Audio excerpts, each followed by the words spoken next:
Bonjour à tous et bienvenue sur ma chaîne YouTube. Aujourd'hui je vais vous conter avec délice mes humiliations préférées. Oui, parce qu'il y a des humiliations qu'on ne veut pas raconter, il y en a d'autres on se dit why not, en fait c'est funny. J'ai choisi 3 âges différents comme ça pour montrer qu'on peut être humilié à tout âge. Let's go, embarquer sur le bateau de l'humiliation. À cette époque, je devais avoir, je pense, une dizaine d'années. Je m'étais fightée avec ma maman. Ça arrivait de temps en temps, j'étais fort rebelle. Du coup, après une grosse dispute en fin d'après-midi, je décide que c'en est assez et que pour la punir, je vais m'en aller. C'était une fugue. Je prends mon sac à dos, je mets des goûters parce que voilà, fuguer ok, mais mourir de faim non. J'avais toujours un très bon sens des priorités. Je laisse un mot en disant que c'est plus possible et que je quitte la maison forever. Je colle le mot sur la porte de ma chambre et je m'en vais sans me retourner. Je me retrouve à errer dans la forêt. Au bout d'un moment, je commence à manger parce que voilà, j'ai faim. Au bout de 2 heures, je n'ai plus de goûter. Ça va être l'heure de manger le repas du soir, donc je décide de rentrer. En arrivant, je m'attends à être accueillie comme une héroïne, un peu comme l'enfant prodige. Que nenni. Je m'approche de ma chambre et je me rends compte que le mot n'a jamais été décollé de la porte. Ma mère n'a donc jamais remarqué que j'avais fugué. Personne d'ailleurs, ni même mes frères et sœurs, ni même mon père, n'avait remarqué mon départ. La tentative de fugue la plus minable de l'humanité.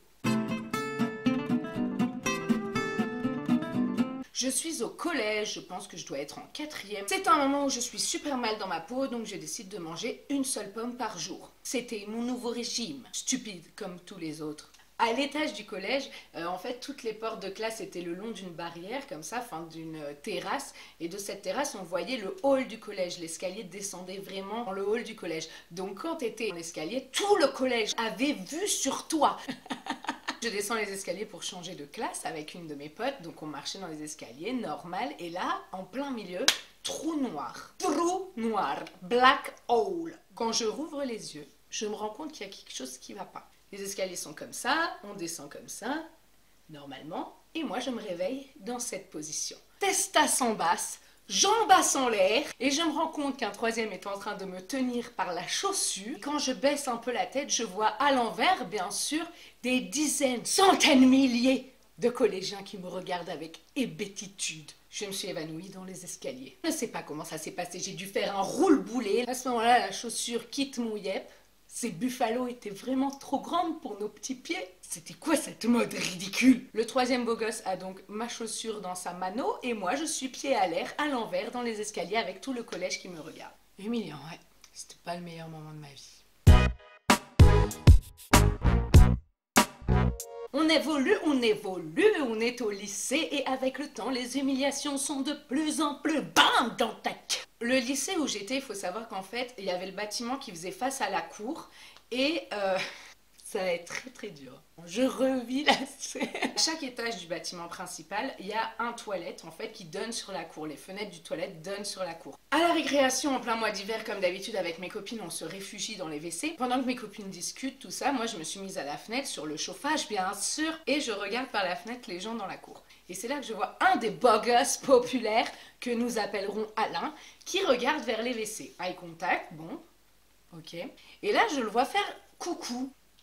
Moi je me dis non mais c'est pas pour moi, mais en même temps il regarde les WC. Donc là je me dis bah qu'est-ce qui lui prend à Alain, t'es complètement tombé sur la tête ou quoi, on n'est pas du même monde frère. C'est comme si le chevalier faisait coucou à la gueuse qui est en train de fourrager dans la gadoue quoi. Je me dis en même temps s'il me fait coucou je suis hyper méchante de pas lui répondre quoi, ça se fait pas. Donc je fais un petit coucou genre.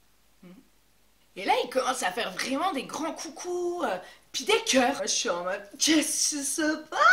Je me dis, est-ce que la roue tourne a enfin tourné pour moi? Je regardais trop de films d'adolescentes. Mon cerveau était corrompu. Il fait des cœurs, je fais des cœurs.